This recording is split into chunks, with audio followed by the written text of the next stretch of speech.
Now I'm delighted to be joined on the phone by Brent DeBoer, drummer of the Dandy Warhols. Brent, how are you? Good, how you doing? Not too bad, thanks. Yeah, the band has been on the go for 15 years, and you joined around 1998, I think it was, when Eric Hetford left. What was it like for you kind of joining the band at that stage? Do you still feel like the new guy? Not really, because it's been, 10 years and quite a few albums. But I remember it being quite exciting, though, because I was still in college, and the Dandies were the biggest, best band in town, and me and my friends, we were all in lots of different bands, and we knew that they got signed a big record deal and that they were going to go play Europe, and we were all real jealous. And then Eric split just before the first big trip to Europe, so it was like I had a week to learn the songs before we were playing in London. So you were like a groupie that actually became a member of one of your favourite bands? Yeah, I mean, the bands that I was in had opened up for the Dandy Warhols a few times, so we had were familiar with them and knew them a little bit, and ran around, played some shows, and did some stuff. So, but I sort of in a way knew that it was going to happen because I was the only dude in town that could pull it off, and I kind of had a funny feeling Eric wasn't going to last long. So there seems to be a bit of a tinge of British music to your style of playing. Would you agree? Yeah, that makes a bit of sense. I mean, how is that though? That's where most of the good bands came from. So that's the music that we listen to for sure. And David Bowie has described you as his favourite band. Yeah. He apparently has pretty good taste in music. So would you sign any autographs for him? Well, we sort of did metaphorically. We toured around with him for a couple months and excellent. Played like 30 gigs opening for him, which was quite a long, difficult tour. But it was you gotta do it. I mean, for crying out loud, he's a legend.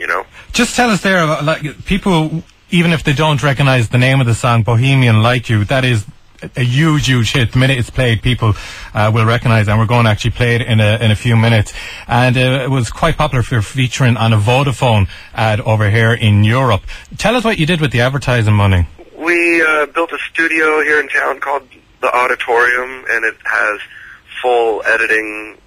We bought a video camera and the editing bay, and we made a green screen, and it's a quarter city block. We put a bar on the roof, basically paid all of our friends to build it out and create, we built a kitchen with a big old fridge and we can do everything there. We have full, we made our last two records from the bottom up in there, and the deal was that song was out for like a year and no radio station played, and it was all the BBC 1 through 1000 were all just pumping this like Robbie Williams style boy band kind of stuff. Then Vodafone made this really beautiful advertisement, this massive cinematic masterpiece, and they used our song, and the people started calling the radio station saying, "What is this song? Is this an old song or a new song, or what is it?" And so the radio just kind of had no choice but to start playing it. Another thing as well that you've been doing with your music is a lot of your songs have been featured on TV shows, even some feature films, and an Xbox video game. So is this a new style of getting the music out there to the people?